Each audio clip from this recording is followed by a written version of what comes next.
नमस्कार दोस्तों, मेरा नाम प्रिंस यादव है और मैं आपको बताने आया हूं कि ये घोसी का चुनाव जो हुआ है इस समय, इस पर महत्वपूर्ण चीज़ों पर मैं बात करूंगा। और इस चुनाव में जो कुछ हुआ है मैं आपको बताना चाहता हूं कि इस चुनाव में सपा ने भाजपा को बहुत ही बुरी तरह से पराजित किया है और 6 राज्यों की 7 विधानसभा सीटों पर सपा ने 4 सीटों पर विजयी हुई है, जिसमें सबसे महत्वपूर्ण सीट घोसी का चुनाव था। और इसमें सुधाकर सिंह ने 50,000 वोटों से 50,000 प्लस वोटों से जो है कि दारा सिंह चौहान को हराया है।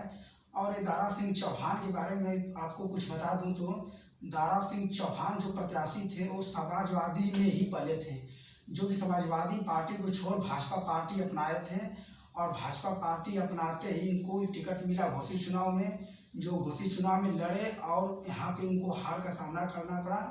और भाजपा के सबसे महत्वपूर्ण जिनको कूटनीति और राजनीति की सबसे बड़ी तलवार मानी जाती है, अमित शाह ने अपना पूरा दमखम इस चुनाव में झोंक दिया था।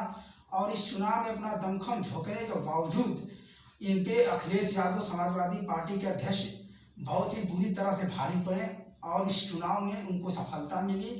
और इस चुनाव को देखते ही नजर आता है कि ये शायद ये प्रधानमंत्री के चुनाव में बहुत बड़ा असर करने वाला है और असर पड़ेगा भाजपा पे। और मैं सबसे बड़ी बात आपको बता दूं कि इस चुनाव को लेकर बहुत ही बड़ी राजनीति होगी।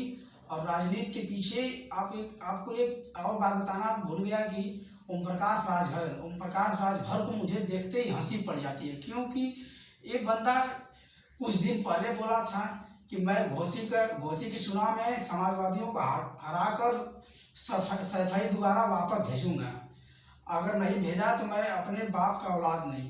अब ओम प्रकाश राजभर से इस बात पर चर्चा करनी हुई कि सर आप एक बाप की औलाद हैं या नहीं है, क्योंकि इन्होंने बोला था कि मैं यदि समाजवादियों को घोसी के चुनाव से हराकर सफाई नहीं भेज दिया तो मैं अपने बाप का एक औलाद नहीं।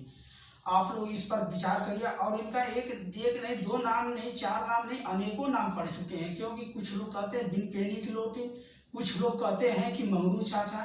लेकिन इनको कुछ भी मत कहिए, क्योंकि जब जिस पार्टी में ये हैं, भाजपा पार्टी में इनको सीट नहीं मिलती है बैठने के लिए। सभी नेताओं के बीच में पीछे जाकर चुपचाप खड़े रहते हैं पीला गमछा पहनकर। और सबसे बड़ी बात यह है कि जिस राजभर पर घमंड करते हैं वही राजभर इनके सपोर्ट में नहीं है। और चौहानों पर लेकर बोले थे कि दारा सिंह चौहान जीत रहे हैं, चौहानों ने इनके मुंह पर थप्पड़ मारा।